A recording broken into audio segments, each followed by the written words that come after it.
If you're scoring at home, every potential Trump rival who has spoken out, Ron DeSantis, Mike Pence, Vivek Ramaswamy, and now Nikki Haley, have attacked the probe into the former president as a political endeavor.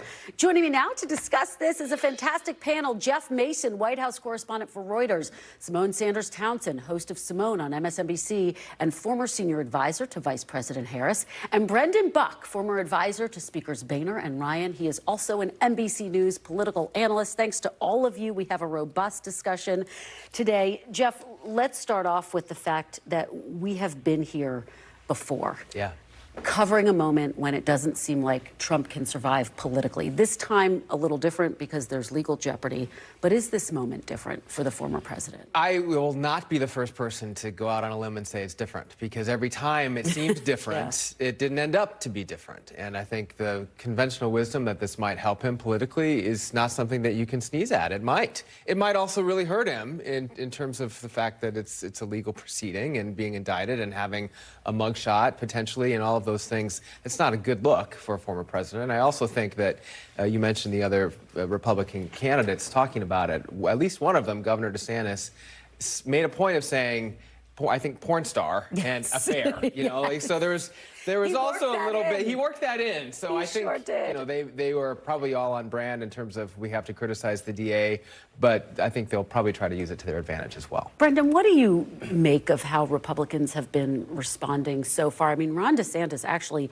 went the furthest in a way. Jeff is right in terms of also taking a jab at Mr. Trump over this. Yeah, and credit to him. I mean, it seems like an obvious thing to do, talk about the merits of why we're even having this conversation. He cheated on his wife, who I believe was pregnant at the time, with a porn star, and then paid her off. That seems like something we should talk about. But most of the other Republicans don't want to do that. But I think it speaks to the currency of the Republican Party today is, who are your enemies? And this is sort of the quicksand that you get in with Donald Trump, because all Nikki Haley is doing there is reminding people that there are people on the left that don't like Donald Trump.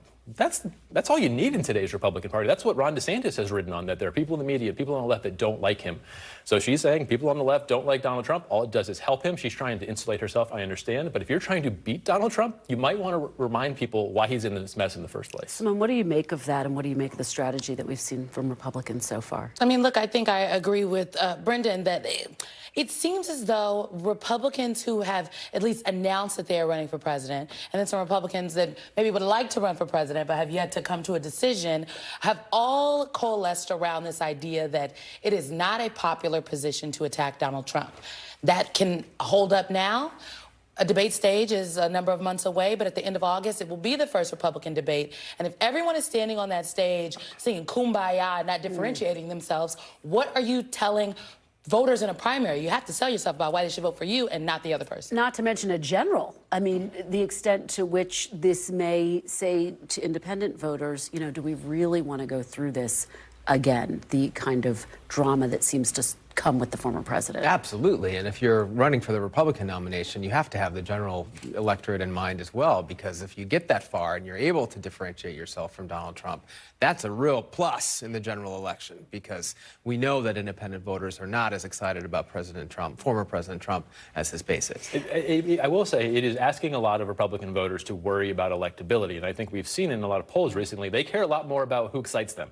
And if you're hoping that people will say, well, maybe he can't get elected, I think that's a very important thing to think about. I just don't know that a lot of Republican voters are thinking that way. I don't think they thought about that in the midterm elections. I mean, if you look at the midterm primaries, who Republican voters sent forward to face Democrats in general elections in these Senate races and some of these governor's races, these were not the most electable folks by any means. But I do think that the candidates and their staff have to be thinking about the point that Jeff made. Like, are you going to stand on that stage and be cozy with Donald Trump come August? Are you going to stand on that stage and be willing to take a hit and keep on moving because you are thinking about your ability for the following election? Well, and not to mention a number of those candidates were chosen by former President Trump. And as we discussed earlier, in the closing days of the midterms, it became all about Trump and Mar-a-Lago. I want to play a soundbite from candidate Trump in 2016 talking about Hillary Clinton. I want to get everyone's reaction on the other side. If she were to win this election, it would create an unprecedented constitutional crisis. In that situation, we could very well have a sitting president under felony indictment and ultimately a criminal trial. Her current scandals and controversies will continue throughout her presidency, and we will make it, honestly, look, it's going to be virtually impossible for her to govern. Now, the Republicans have talked very tough, and the Democrats. It's going to be just another mess for another 4 years, folks. A mess.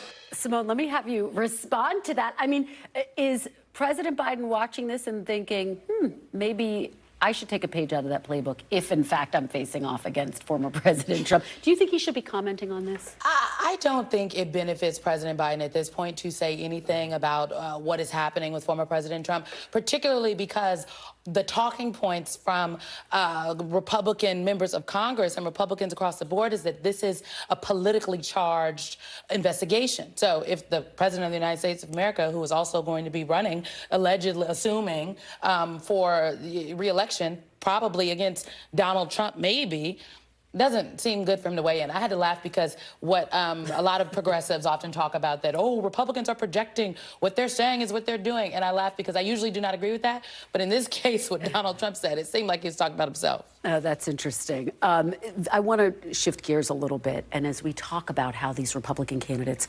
are or are not differentiating themselves from former President Trump, Jeff, Nikki Haley very notably wrote an op-ed today, and I want to read a little part of it. She writes, Mr. Biden's hemming and hawing is consistent with history on national security. More surprising is the weakness from some on the right. This is about Ukraine. They say the U.S. shouldn't care about Ukraine because this war isn't our fight. Some call it a more mere territorial dispute. They say we should ignore Ukraine so we can focus on China. This has it backward. China loses if Ukraine wins. That was Nikki Haley in the Wall Street Journal today, really laying down a marker on Ukraine against DeSantis and Trump. Yes, and I was going to say, like, maybe didn't say DeSantis specifically, but that's in particular who she's shooting that arrow at. And after what he said about Biden and Ukraine and Russia in general, that is going to be a flashpoint in this next election. There's no question, both in the primary and in the general. Brendan, we've been talking about, like, to what extent do these candidates need to start carving out their own lanes? I mean, as Symone is saying, look, the debates are not until the end of summer. And yet, is it important for these candidates to start saying, look, this is how I would be different than former President Trump, and yes, I'm not afraid to take off the gloves? Look, early when you run, I think your job is to introduce yourself, define yourself, and so I give people a little bit of slack on that. But if you're ready to go, if you're ready to take shots at people, first of all, I think you should call them out by name. Who are the people you're trying to differentiate yourself with? And Nikki Haley clearly has one job first, and that is to make herself the alternative to Donald Trump. So I understand why she's going after Ron DeSantis. But she may not have a whole lot of time. Let me throw out the idea. She may not make a debate stage. There may not be debates. I don't know that Donald Trump is going to want to debate any of these people, and he may insist that it's only Ron DeSantis. I don't think we can assume normal rules apply. So point being, if she wants to differentiate herself, if she wants to elevate herself, if she wants to take out her opponent, she needs to start doing it right now. Symone, what do you make of that? And do you think we're going to see more of what Brendan is saying, that candidates have to start differentiating themselves now?